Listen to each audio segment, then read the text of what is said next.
What we're going to do here is just give you a brief introduction to our color coding scheme. What color code goes what wheels, and the color coding identifies what products can go through those wheels.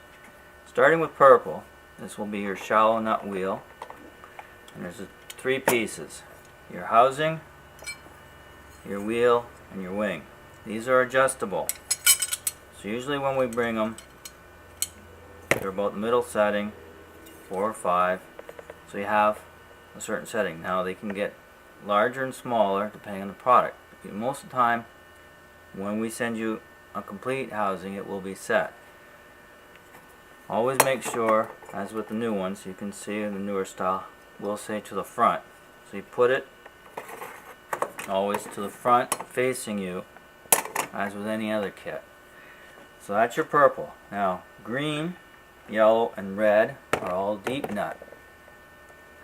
They are the same setup, 3 pieces: your housing, your wheel, and a wing. Again, it's adjustable. For most products, you'll be on the first or second setting only, and that will vend enough product to give you proper returns. Same thing. You try and make sure 2 wheels showing, 1 is covered under your housing, and that lines up with these 2. For the blue, you've got your larger gum. For when most stores have gone down to 850 count, this rocket wheel will suffice, or the old capsule wheel, depending on the size. If it's too big, you'll vend 2 every time, and it just goes same thing.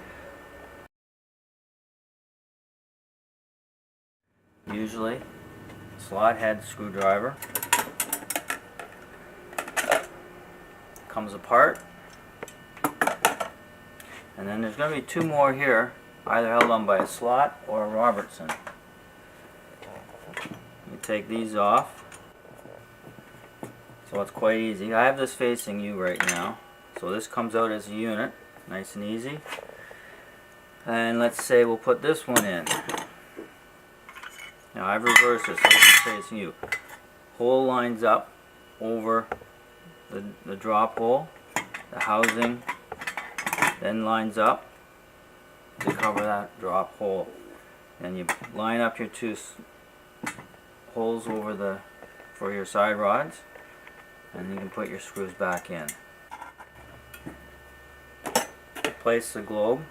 Now if you're changing the wheel, let's say from a blue or a yellow one here, which we usually do not do a color coding for balls or the small 1.1 inch capsules, you can reverse this and put a new decal here or here if you like, instead of using this one. If you remove this, one good item to remove the glue is PAM. That will help, or in other cases we use WD-40. Then you have to wash the globe thoroughly with soap and water. And you put your globe back on. Your top ring with the side, just snug these down. They don't have to be over tight, just nice and snug, so when you lift it up there's no play. That's it. And always check again for freedom of movement. See, it should be move very easily, and the hole is lined up as such, and you can't see through at all. And that's how you change your conversion kits. Your globes the same way, as you can understand. If you need a new globe, if it gets cracked or something, but always try and refer to the color coding you want to replace, or if you're changing it, to what kind of product, so we can match up the color code, etc. Okay, and that's that.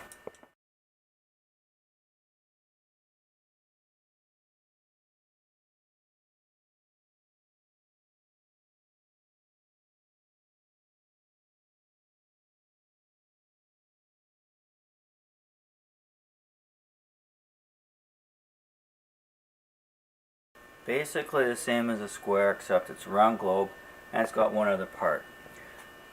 So I have this broken down at this point. Now if we're going to put the wheel in, we take our 2 parts, okay, just so you realize there are 2. This can have springs or not. That doesn't necessarily matter.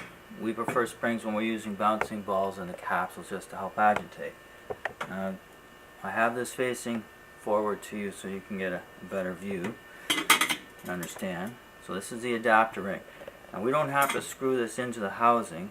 As you see, there's no screws to hold it in because the adapter ring holds it on. So then you put your globe and line it up. So there's 4 little protrusions here which face, you try and square them off to the front of the machine. Now these are twofold. It helps line up your top ring, which holds your lid on properly. So if you don't have this lined up properly, you can turn the lid. And that's what these are primarily for. Now you just put your side rods through, put them in the hole, and tighten. Right. You just snug them up so it's nice and tight. Always make sure your hole is lined up and there's freedom of movement. What we're doing here is we're going to look at a mechanism. They're fairly straightforward, but always, if you take your quarter, as in this case, what you want to do is check it, make sure it turns. It turns freely and easily, usually works. Now, second time you do it, you just want to take a look and check here and here. See if this is free and not stuck. So if it comes down, as this spring comes down, then you know they're both working well. Now, you might notice here, or the drive gear here I should say, is broken. So you're obviously going to have a problem every once in a while, because this does a full revolution. It turns your vending wheel a full revolution less, 1. So it'll skip, and which will eventually cause your wheel to misalign, and thus one person might get none, the next one might get 2, or every other one, like every 4th or 5th one, might not get any kind of product. So what we'll do is we'll just take this off, 1 screw, throw that in the garbage. There's a new drive gear. Just line it up so it goes on. Actually, I'll do this. Put the same screw back in, screw it on. And there we are, done. I always like to just, after I do some work on a mechanism, double check it works. This particular one's a clutch. See, it'll slip. So if you're having any problems with kids forcing them, spreading the carriers that way, you can always request a mechanism with a clutch handle. Same thing. Here's a mechanism. She seems to be free alright. Let's just see if it's going to work. It's not, because there's a piece of paper here jammed in it. So all we have to do really, I'll advance it forward a bit, grab a pair of pliers, pull it out, there we go. Now we can check it again. And there we are. Remember, clean and filled machines will maximize your sales. To order more product or for any service needs, just call us at 1-800-263-3315.